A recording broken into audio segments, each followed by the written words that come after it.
वक्फ board का क्या खेल है, उस खेल को आपको समझना है तो इस वीडियो को आखिर तक आपको देखना है। और समझने के लिए जरूरी है कि आप एकदम ध्यान से सुनिए कि आपको क्या बताया जा रहा है। इसकी शुरुआत हम करेंगे 1954 का एक एक्ट था और 1995 का एक एक्ट था। ये जो दोनों एक्ट थे 1954 और 1955, इसमें ये कहा गया था कि अगर किसी को वक्फ करना है, अगर कोई वक्फ करना चाहता है बंदा, तो उसका मुसलमान होना जरूरी है। मुसलमान ही वक्फ कर सकता है। मुसलमान के अलावा अगर कोई दूसरी कास्ट का है, चाहे सिख हो, ईसाई हो, क्रिश्चियन हो, किसी भी धर्म का हो, कास्ट का हो, वो अपनी प्रॉपर्टी वक्फ कर ही नहीं सकता। उसके बाद 2013 में एक कानून आया और इसमें तरमीम की गई, अमेंडमेंट किया गया कि कोई भी बंदा अपनी प्रॉपर्टी वक्फ कर सकता है, चाहे वो हिंदू हो, मुस्लिम हो, क्रिश्चियन हो, ईसाई हो, किसी भी धर्म से उसका ताल्लुक हो। 2013 में जो संशोधन किया गया, तरमीम की गई, उसमें यह क्लियर कर दिया गया कि कोई भी बंदा वक्फ कर सकता है। मुस्लिम की कंडीशन हटा दी गई थी। अब खेल देखिए हमारे मोजी साहब का, क्या खेल रहे हैं। 1954 में और 1955 में जो कानून था, उसी कानून को वापस ये लागू करना चाहते हैं, जो कि खत्म कर दिया गया था 2013 में। अब 2024 में अभी जो कानून पास किया है, तरमीम की गई है, अमेंडमेंट किया गया है, उसमें एक शर्त लगा दी गई है कि अगर कोई वक्फ करने वाला बंदा है तो 5 साल तक, वो कम से कम 5 साल पुराना मुसलमान होना चाहिए और प्रैक्टिसिंग मुसलमान होना चाहिए। यानी 5 साल नया नया कोई इस्लाम लेके आया, कम से कम 5 साल उसको मुसलमान हुए हो गया हो, कंप्लीट हुआ हो, तो ही वो दान कर सकता है। यहाँ एक चीज यह है, 2013 में जो तरमीम की गई थी मनमोहन सिंह सरकार के दौर में, उसमें हर किसी को अधिकार था वक्फ करने का। एक आपको वाकया मैं बताऊंगा, अभी हाल ही का वाकया है पंजाब का। कुछ सिखों ने अपने गांव में रहने वाले मुसलमानों को अपनी खेत की जमीन, कीमती जमीन दिया है मस्जिद बनाने के लिए। ये कैसे दिया है? 2013 का जो कानून था उसी के हिसाब से वो वैलिड है अपना जमीन वक्फ करने के लिए। अब जो ये कानून लेके आए हैं, इस कानून के हिसाब से अगर कोई सिख या सरदार या कोई भी कास्ट का आदमी मस्जिद के लिए, कब्रिस्तान के लिए कोई जगह देना चाहे तो वो नहीं दे सकता है। यहाँ पे जो एक बहुत बड़ा पावर जो था हर किसी के पास, हिंदू, मुस्लिम, सिख, ईसाई, सबके हाथ से पावर ले लिया है कि अब हिंदू वक्फ नहीं कर सकता है, ईसाई वक्फ नहीं कर सकता है, सिख वक्फ नहीं कर सकता है। वक्फ करने के लिए आपको मुसलमान होना पड़ेगा और मुसलमान होके 5 साल आपका हो गया और आप प्रैक्टिसिंग मुसलमान हो तो ही आप वक्फ कर सकते हो। ये बहुत बारीक नुक्ता है जो मैं आपको समझा रहा हूं।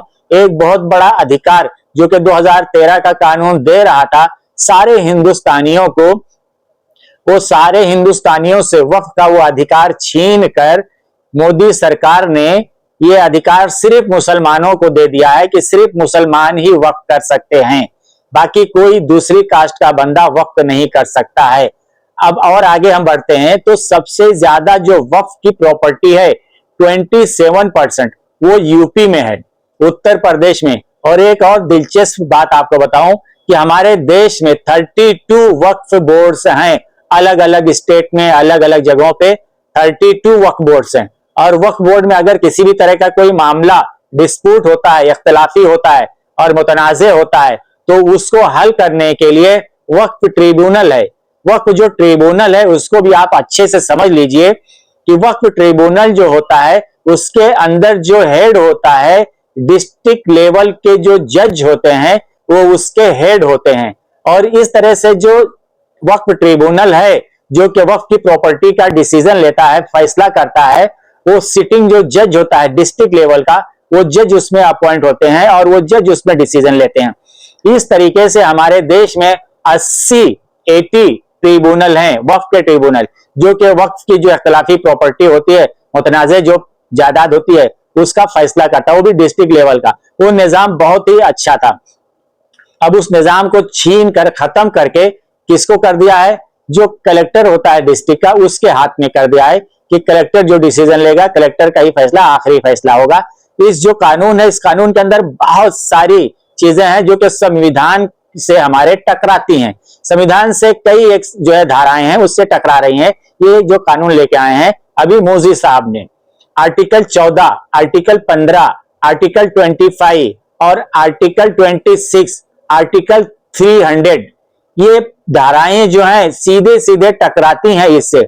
इसमें लोगों के जो इसमें जो हुकूक हैं, हिंदुस्तान के 20 करोड़ मुसलमानों के जो बुनियादी हुकूक हैं, उनके बुनियादी हुकूक का टकराव इस अमेंडमेंट से हो रहा है।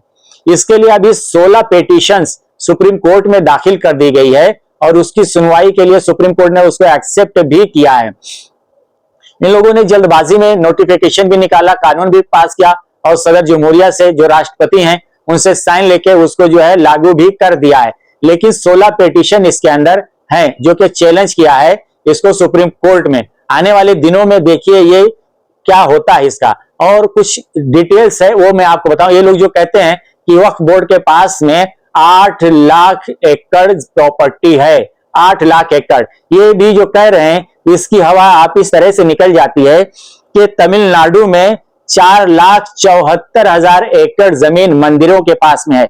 इसी तरीके से तेलंगाना में 6,46,000 एकड़ जमीन है मंदिरों के पास। और इसी तरीके से जो है आंध्रा में जमीन है। आंध्रा, तेलंगाना और तमिलनाडु को अगर आप मिला देते हो सिर्फ 3 स्टेट का, तो 3 स्टेट में जो मंदिरों के पास में प्रॉपर्टी है, जमीन है, वो 12,07,000 एकड़ होती है।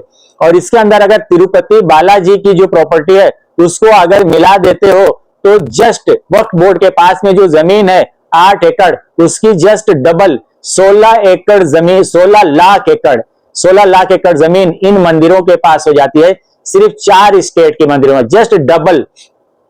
और अभी आरएसएस का जो है मुख्य पेपर है, मैगजीन है ऑर्गेनाइजर ने अपने वेब पोर्टल पे यह बात डाला था कि जो ईसाइयों के कैथोलिक जो चर्चेस हैं, उन चर्चों के पास में तो 7 करोड़ हेक्टेयर जमीन है, 7 करोड़ 7 हेक्टेयर जमीन। आप सोचिए कि ये कितनी जमीनें हैं चर्चों के पास और मंदिरों के पास।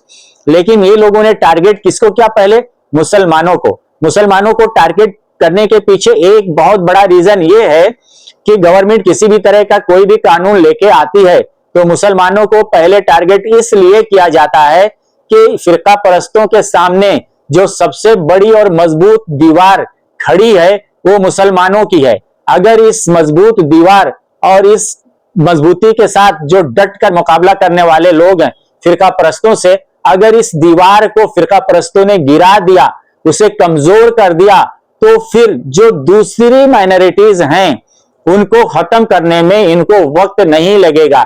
इसलिए ये लोग सबसे पहले जो टारगेट किया है मुसलमानों का जो वक्फ बोर्ड है उसको टारगेट किया है कि मुसलमानों के वक्फ बोर्ड को अगर हम खत्म कर देंगे तो सिखों को, ईसाइयों को, बुद्धिस्टों को, जैनियों को और जो बुद्धिस्ट हैं उनके मठों को ये सब खत्म करने में टाइम नहीं लगेगा।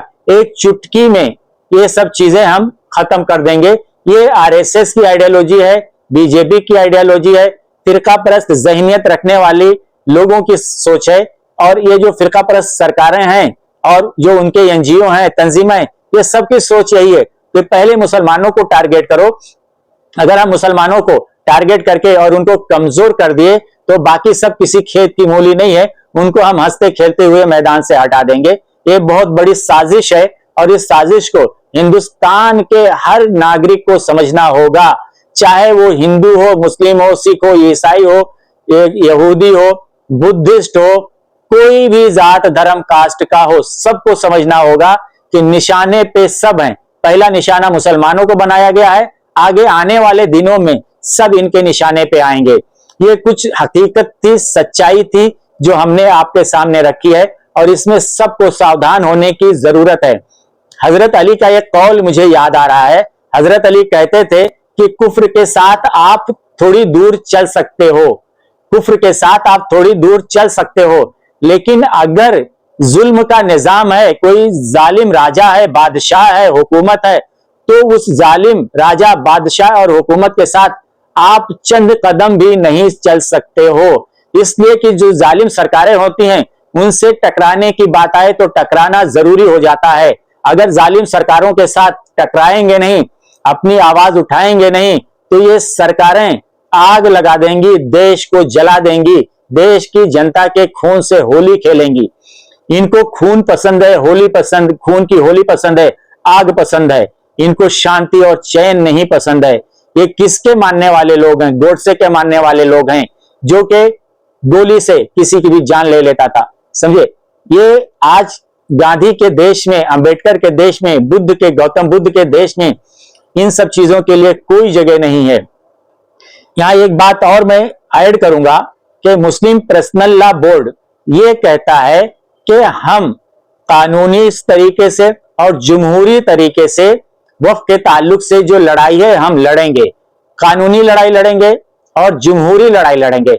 मैं यहाँ पे मुस्लिम पर्सनल लॉ बोर्ड की जो ये सोच है और मुस्लिम पर्सनल लॉ बोर्ड के जो जिम्मेदार लोग हैं उन तमाम से, चाहे मुस्लिम पर्सनल लॉ बोर्ड हो, जमीयत उलमा हिंद हो, जमीयत अहले हदीस हो, जमात इस्लामी हो, अहले सुन्नत वल जमात हो, हिंदुस्तान के किसी भी मसलक से, किसी भी मकतबे फिक्र से ताल्लुक रखने वाले लोग हों, सबको ये क्लियर और वाज़ेह अल्फाज में कह देना चाहता हूं कि आप कानूनी लड़ाई बेशक जरूरी है, आप जमहूरी तरीके से लड़ाई लड़िए बेशक वो जरूरी है, लेकिन एक बहुत बड़ी लड़ाई है जिसे आप लोग मिस कर रहे हो, नजरअंदाज कर रहे हो, उस पे आप लोगों का ध्यान नहीं है। मैं उस लड़ाई की तरफ आप सबका ध्यान दिलाना चाहता हूं कि आज हमारे देश में हमको एक सियासी लड़ाई भी लड़ने की जरूरत है और उसके लिए आपका एक सियासी विंग होना चाहिए, आपकी एक सियासी पार्टी होना चाहिए, जो कि जितने भी मसाइल आते हैं, जितने भी प्रॉब्लम्स आते हैं, उन सबको कानूनी लड़ाई के साथ साथ, जमहूरी लड़ाई के साथ साथ आपको सियासी लड़ाई भी लड़ना पड़ेगा। आपका जो एजेंडा है, आपके एजेंडे में सियासी लड़ाई को भी शामिल करना पड़ेगा। जब तक आप सियासी लड़ाई को अपने एजेंडे में शामिल नहीं करोगे और उसे प्रमुखता नहीं दोगे, जब तक आप ये फिरका परस्तों के सामने कोई जंग जीत नहीं सकते हो। सियासी लड़ाई एक लोकतांत्रिक देश में, एक डेमोक्रेटिक देश में, एक जमहूरी देश में, एक लोकतांत्रिक देश में सियासी लड़ाई लड़ना बहुत जरूरी है। और सियासत में जब तक आप कदम नहीं रखोगे, सियासी लड़ाई नहीं लड़ोगे, आपकी हैसियत देश में फुटबॉल से ज्यादा नहीं रहेगी। ये सेकुलर का चोला पहनकर जो नेता हैं आपको ठगते रहेंगे, आपको फुटबॉल की तरह मारते रहेंगे, किक मारते रहेंगे और आप मैदान में, देश में उछलते रहोगे, आपकी कोई सुनने वाला नहीं रहेगा।